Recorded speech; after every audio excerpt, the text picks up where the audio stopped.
Hello everyone. सो मेरे पास ना comment आया कि दीदी मेरे स्कैल्प पे बहुत ज़्यादा डेंड्रफ हो चुका है और आप मुझे ये बताइए क्या मैं विश केयर का AHA BHA anti dandruff shampoo को यूज़ करूंगी तो स्कैल्प में से डेंड्रफ चला जाएगा।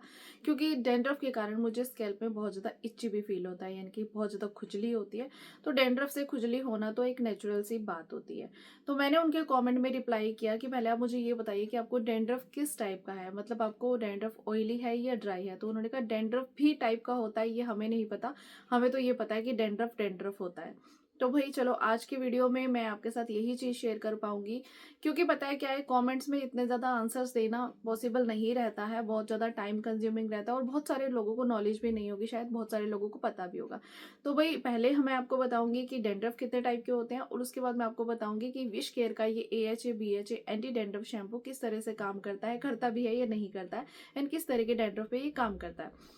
तो सबसे पहले हम बात कर लेते हैं टाइप। जो डेंड्रफ है वो टू टाइप के होते हैं, एक होता है ड्राई डैंड्रफ, एक होता है ऑयली डैंड्रफ। जो ड्राई डैंड्रफ होता है वो हमारे सेल स्कैल्प के अंदर हल्के हल्के वाइट से पार्टिकल्स आ जाते हैं जो आते जाते रहते हैं, मतलब वो डैंड्रफ आता जाता रहता है, वेदर्स के कारण भी हो जाता है, स्किन की ड्राइनेस के कारण भी हो जाता है। लेकिन जो ऑयली डैंड्रफ होता है वो हमारे स्कैल्प के स्किन के साथ चिपका होता है, पैची होता है, जिसके कारण आपके स्कैल्प में दाने भी हो जाते हैं, खुजली तो बहुत ज्यादा होती है, इवन दैट वो एक फंगल इन्फेक्शन के कारण बन जाता है, जिससे कि आपकी स्किन में फंगल इन्फेक्शन भी हो सकता है, स्कैल्प में हो सकता है, वो बढ़ भी सकता है, नेक तक जा सकता है, मतलब वो एक तरह का फंगल इन्फेक्शन डेंड्रफ होता है, वो ऑयली डेंड्रफ कहा जाता है।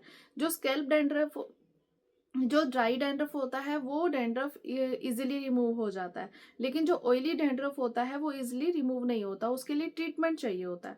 तो अगर आपको डैंड्रफ नॉर्मल है, सिंपल डैंड्रफ है, देखिए खुजली तो दोनों ही डैंड्रफ में होती है, लेकिन अगर डैंड्रफ आपका ड्राई है तो वो इजिली कोई भी शैम्पू या ऑयलिंग करने से निकल जाएगा। अब बात कर लेते हैं कि जो ऑयली डैंड्रफ होता है उसमें क्या प्रिकॉशंस होता है कि आपको हर वक्त ऑयल नहीं लगाना होता, क्योंकि वैसे ही वो इतना ऑयली डैंड्रफ होता है कि आपके स्कैल्प के साथ चिपका होता है, तो उसमें आपको इतना ज़्यादा ऑयलिंग नहीं करना होता है। दूसरी बात कि उसका एक प्रॉपर ट्रीटमेंट होता है जिसके बाद ही वो डैंड्रफ धीरे धीरे रिमूव होता है, स्कैल्प क्लीन होता है। और तो वो आपको डॉक्टर प्रेस्क्राइब करते हैं, आपके स्कैल्प की कंडीशन देख के वो रीजन जानते हैं कि किस कारण हुआ है ये सारी प्रॉब्लम, किसी गलत प्रोडक्ट को यूज करने की वजह से हुआ है, या कोई मेडिसिन लेने की वजह से हुआ है, या फिर आपका जो स्कैल्प क्लीन नहीं रहता है उसकी वजह से हुआ है। कुछ लोग क्या करते हैं कि शैम्पू तो कर लेते हैं, फटाफट जाते हैं, नहा शैम्पू लगाया बालों पे और धो लिया, फटाफट बाहर आ गए। लेकिन हमारा क्या रहता है ना कि हमारा स्कैल्प अच्छे से क्लींस होना चाहिए, पोर्स अच्छे से क्लींस होने चाहिए, तभी जाके हमारे स्कैल्प की इम्प्योरिटीज, डर्ट, सब कुछ बाहर आता है और उसके बाद हमारे बाल और हमारा जो स्कैल्प है वो क्लीन होता है, फिर आपको कोई प्रॉब्लम नहीं होती है। लेकिन अगर हम अच्छे से अपना स्किन केयर कर रहे हैं तो हेयर केयर, स्कैल्प केयर भी करना जरूरी है। सो बात कर लेते हैं विश केयर के AHA BHA anti dandruff shampoo के बारे में। देखिए जो शैम्पू है ना, डेफिनेटली ये ब्रांड क्लेम करता है कि आपके स्कैल्प के डेंड्रफ को क्लीन करता है, बट ये इतना ज्यादा वर्क नहीं करता ऑयली डैंड्रफ पे। डेफिनेटली आपके ड्राई डैंड्रफ को क्लीन कर देता है, लेकिन जब आप इसे छोड़ेंगे तो दोबारा से फिर से डैंड्रफ आ जाएगा। लेकिन अगर आपके स्कैल्प में ऑयली डैंड्रफ हो चुका है, जम चुका है, चिप चुका है, मतलब बिल्कुल चिपक चुका है, और वो इस शैम्पू से क्लीन नहीं होगा, उसके लिए आपको एक प्रॉपर ट्रीटमेंट लेना पड़ेगा। बात करूँ इस शैम्पू की, इसके अंदर बहुत सारे अच्छे इंग्रेडिएंट डले हैं, ये आपके हेयर्स को भी नीट एंड क्लीन करता है, अच्छे से वॉश कर देता है, स्कैल्प को भी अच्छे से वॉश करता है। इसके अंदर डला है AHA के alpha hydroxy acid, BHA beta hydroxy x, BHA यानी कि बीटा हाइड्रोक्सी एसिड, और सैलिसिलिक एसिड, हाइलुरोनिक एसिड, ये सारे ही इंग्रेडिएंट हमारे स्कैल्प को अच्छे से क्लींस करते हैं, हमारे स्कैल्प को बहुत ही अच्छे से पोर्स को क्लींस करते हैं, हमारे स्कैल्प को नरिश भी रखते हैं, जिससे कि हमारे स्कैल्प की डेंड्रफ प्रॉब्लम खत्म हो जाती है, रिड्यूस हो जाती है, फिर खत्म हो जाती है। बट जैसे ही आप इसे छोड़ेंगे फिर से आपके स्कैल्प में डेंड्रफ हो जाएगा। तो अगर आपको ड्राई डेंड्रफ है उससे अगर आपको सॉल्यूशन चाहिए तो आपको ये चाहिए कि आप जब भी हेड वॉश करते हो उससे कम से कम 7-8 घंटे पहले आपको अपने हेयर पे अच्छे से ऑयलिंग करनी है, मसाज करानी है।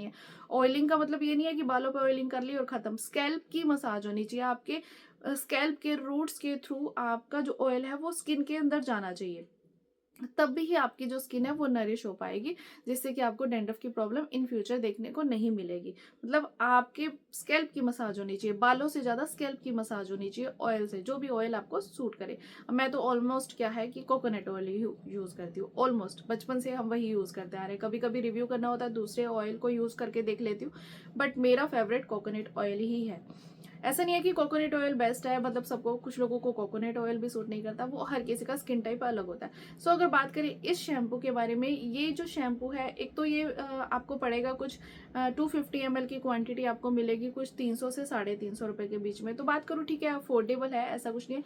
लेकिन अगर आपने ऑयल कर लिया है और अगर आप इस शैम्पू से अपने स्कैल्प को वॉश करते हो, हेयर को वॉश करते हो, तो ये एक तो 2 टाइम लगाना पड़ेगा, ठीक है। और उसके बाद आपका जो स्कैल्प क्लीन हो जाएगा, वो आप एक बार तो देखोगे कि आपको रिजल्ट मिल गया है, लेकिन रिजल्ट जो है वो दोबारा से आपको छोड़ने के बाद दोबारा से आपको डैंड्रफ दिखने लग जाएगा। सो अगर बात करूँ, ऑयली डैंड्रफ इससे नहीं जाएगा। तो अगर आपका ऑयली डैंड्रफ है तो आप इसे यूज मत कीजिए, फिर तो आप एक डॉक्टर से कंसर्न कीजिए, क्योंकि ये फंगल इन्फेक्शन का कारण बन सकता है। अगर आपका नॉर्मल डैंड्रफ है तो डेफिनेटली आप इसे ट्राई कर सकते हो, निकल जाएगा, कोई प्रॉब्लम नहीं है। लेकिन उसके बाद आपको एक अच्छा हेयर केयर फॉलो करना पड़ेगा, हेयर केयर रूटीन फॉलो करना पड़ेगा। हेयर केयर रूटीन में यही होता है, मैं आपको इतना ही रिकमेंड करूंगी, कोई हेयर सीरम नहीं लगाने की जरूरत है। आप सिर्फ हेयर वॉश करने से 7-8 घंटे पहले, 1-2 घंटे पहले नहीं, 7-8 घंटे पहले स्कैल्प की अच्छे से ऑयल से मसाज कीजिए।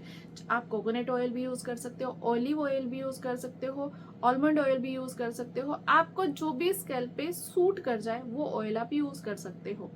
तो इस तरह से अगर आप करेंगे तो आपके स्कैल्प पे इतनी ज्यादा डैंड्रफ होगा ही नहीं, क्योंकि ड्राई डैंड्रफ जो होता है ना, वो वेदर के कारण आता जाता रहता है। समर्स में इतना ज्यादा देखने को नहीं मिलता, क्योंकि हमारी स्वेटिंग होती रहती है बालों में, तो डैंड्रफ इतना देखने को नहीं मिलता। लेकिन विंटर्स में क्या है कि हम गर्म पानी से नहाते हैं, गर्म पानी से हेड वॉश करते हैं।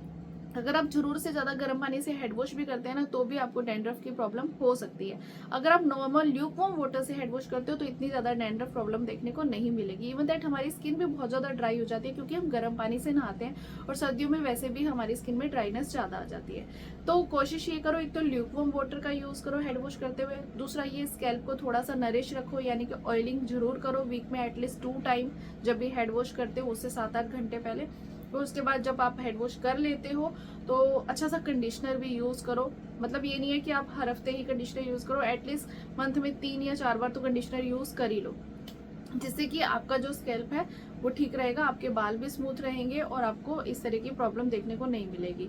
बट अगर बात करूँ विश केयर के AHA BHA anti dandruff shampoo के बारे में कि क्या मैं इसे रिकमेंड करती हूँ, तो डेफिनेटली ड्राई डैंड्रफ के लिए मैं इसे रिकमेंड करती हूँ, ऑयली डैंड्रफ के लिए मैं इसे हाईली रिकमेंड नहीं करती हूँ। सो अगर आपको वीडियो इन्फॉर्मेटिव लगी हो तो प्लीज वीडियो को लाइक करके चैनल को सब्सक्राइब करना। And thank you for watching, bye bye, take care.